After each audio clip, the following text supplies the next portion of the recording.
যারা আমাদেরকে অত্যাচার করছে।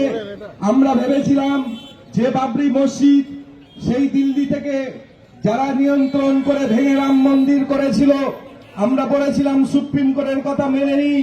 কিন্তু আমরা যখন বাংলায় এই সংখ্যালঘু মানুষের ভাব আবেগ বাবরি মসজিদকে তৈরি করতে গেল, আজকের বর্তমানের শাসক দল সেটাকে বন্ধ করার জন্য এই বাংলার বাঘ যিনি মুর্শিদাবাদের ছেলে সেই হুমায়ুন কবির সাহেবকে দল থেকে সাসপেন্ড করে বলেছিল, তোমার লাইফ শেষ হয়ে যাবে, তুমি মসজিদ করতে আমরা দেব না। আজকে যারা এখানে আছেন সর্বসম্প্রদায়ের মানুষ বলুন, আজকে আমরা সংখ্যালঘুরা ওই মসজিদটা কি হুমায়ুন কবির সাহেব করতে গিয়ে কোনো দাঙ্গা লাগিয়েছে?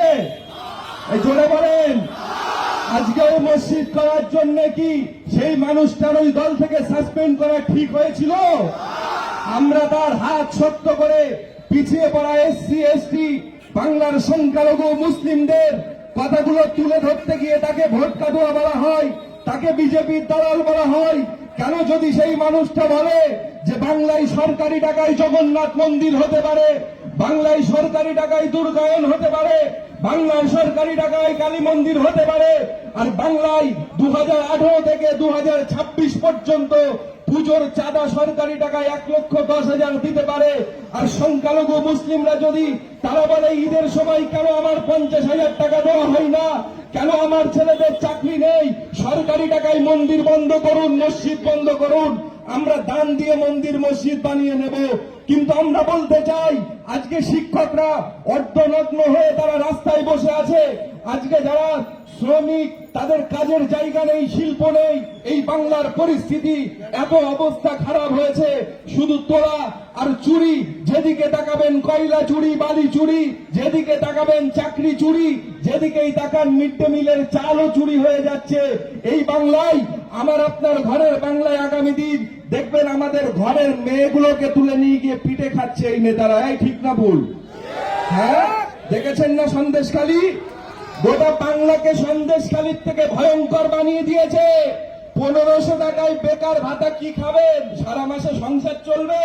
1500 টাকা ভাতা কেন? উনি ভাবছে বিহারে মনে হয় বিজেপি আমার মা বোনেদের 10,000 দিয়ে ওরা ভোটটা নিয়ে ঘর বাড়ি ভেঙে দিচ্ছে বুলডোজার। আগামী দিন আমার আপনার ঘরে বুলডোজার চলবে। সাবধান হন, পিছিয়ে পড়া আমরা আমাদের ঐক্য চাই।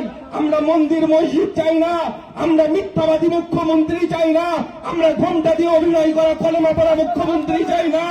আমরা চাই এই বাংলার কর্মসংস্থান, আমরা চাই এই বাংলাকে উন্নয়নে এগিয়ে নিয়ে যেতে হবে। প্রতিটা ঘরে ঘরে চাকরি হবে, মা বোনেদের 3,000 টাকা তাদেরকে ভাতা দেওয়া হবে, তাদেরকে দেওয়া হবে লক্ষ্মী ভান্ডারের মতো। কিন্তু এই বাংলায় আমরা এই অবশাসন, দুর্নীতি, কাটমানি, এই বাংলায় সাম্প্রদায়িকতা চলবে না। বাংলা জেগেছে হুমায়ুন কবিরের হাত ধরে। আগামী দিন এই বাংলার মানুষ নবজাগরণ, যারা মনে করবে হুমায়ুন কবিরের ওই স্বপ্ন, বাংলার মানুষ, প্রতিটা মানুষ হুমায়ুন কবিরের মতো তারা স্বপ্ন দেখছে যে আমরা ওই বাবরি মসজিদে নামাজ পড়বো। আর কেউ কেউ গিয়ে বলছে আরে ভাই ভেঙে দেব। মনে করবেন আমাদেরও কিন্তু ঘরে অনেক ছেলেরা আছে, অতটা সহজ না। কেউ শাড়িও পরে নেই, কেউ চুড়িও পরে নেই। আমরা সবাই তৈরি আছি, আসেন খেলা হবে, শুধু ভোটটা ডিক্লেয়ার হোক। সবাই তৈরি হন, মনে মনে প্রতিশ্রুতি নেন।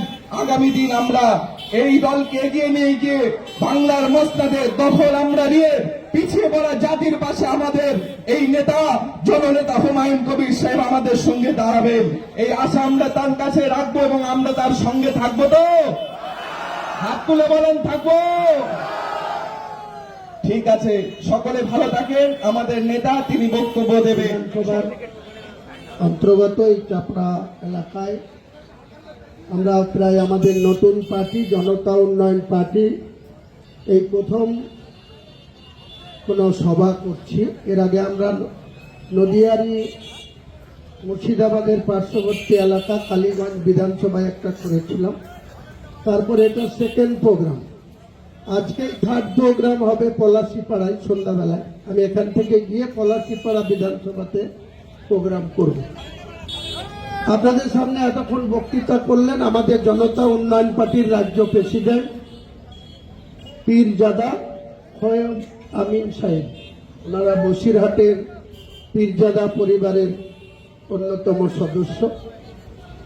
উনি কংগ্রেস কমিটির এক্সিকিউটিভ বডির সদস্য ছিলেন।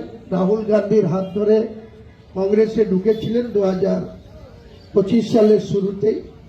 তারপরে ওনার ভালো লেগেছে, তাই উনি আমার সাথে যোগাযোগ করেছিলেন। আমিও ওনাদের বাড়িতে বসিরহাটে গেছিলাম বিগত মাসখানিক আগে। তারপরে ওনাকে আমি বলেছিলাম যে কংগ্রেস করে বাংলায় কিছু হবে না।